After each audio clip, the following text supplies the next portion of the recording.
Hi, my name is Thais Gibson, and I'm the creator of the Personal Development School. This is your daily breakthrough video, and in this video, I want to talk to you a little bit about 5 key signs the fearful avoidant is ready to commit in a relationship. So, one of the first things that we'll often see is fearful avoidants will really go out of their way to prioritize spending time with you.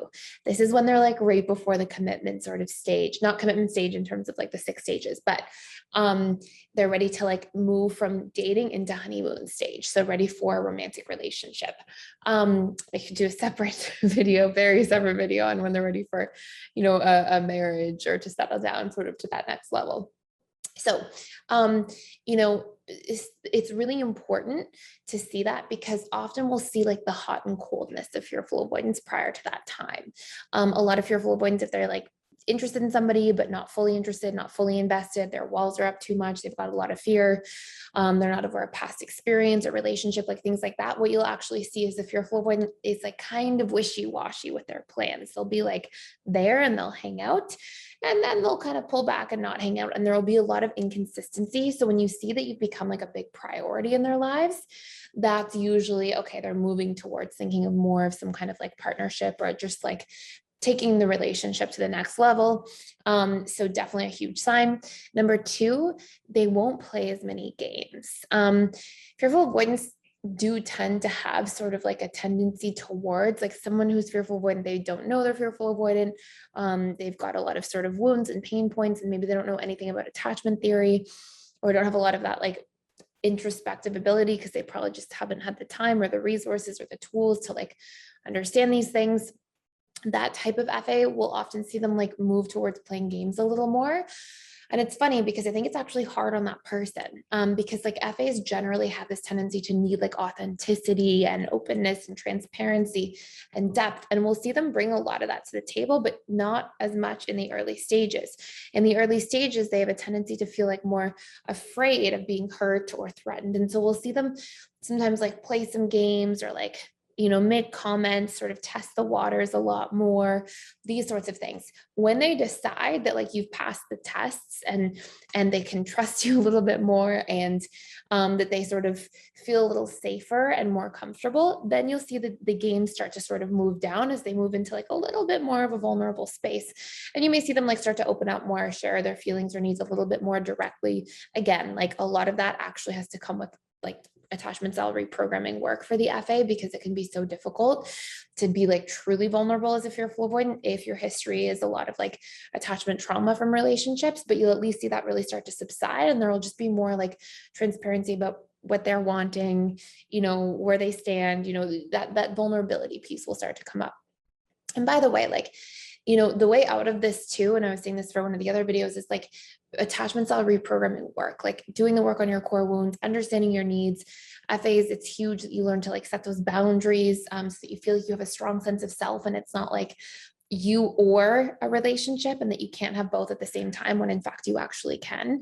And so really being able to keep your sense of self and self-identity as well as have a wonderful relationship is a huge part of what it means to be moving towards being more secure. So 2 great courses if you want to do a deep dive into that for free for 7 days are number one, our attachment style, our fearful avoidant attachment style reprogramming course, and our boundaries course. And both of those you can check out the 7-day free trial, sign up for free, and then search those titles and you'll see those courses are available to you again for free for those 7 days with all the workbooks, all the materials. And by the way, the free trial for PDS also comes with literally 45 total other courses.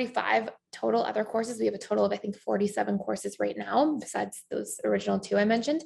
And then it also comes with 4 live webinars I do with the community every single week.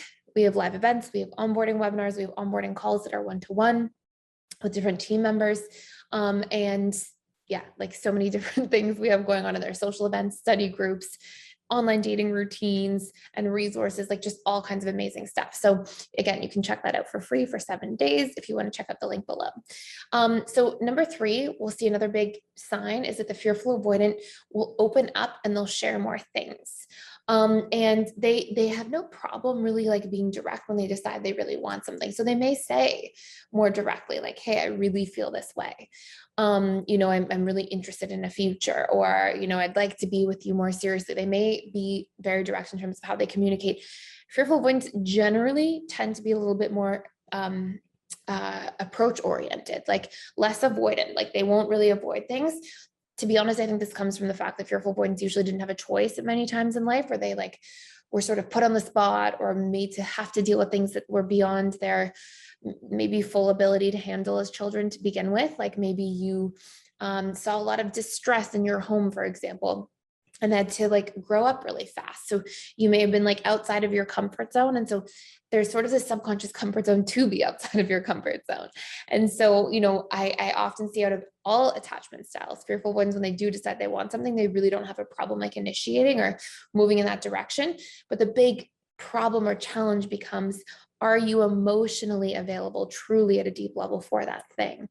And if there's that self-sabotage component because of those fears, those core wounds, those unmet needs, the lack of boundaries that causes you to eventually feel taken advantage of and then push people away, then even if you're initiating a relationship, and even if that's what you want on one side, you have to make sure that you give yourself the full opportunity in life to have thriving relationships by giving yourself that like healing and time, and to be able to show up and like help yourself move through some of these different patterns and pain points, because you deserve to feel like you can heal and thrive, and that relationships can be easy and not so heavy and challenging.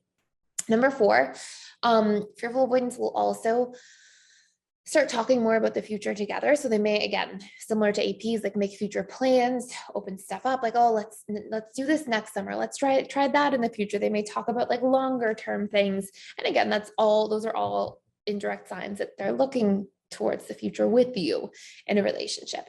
And then fearful avoidance as well. One of the biggest things is I see that they're willing to own their mistakes or to work on things in a relationship. So if something comes up, there's a pain point.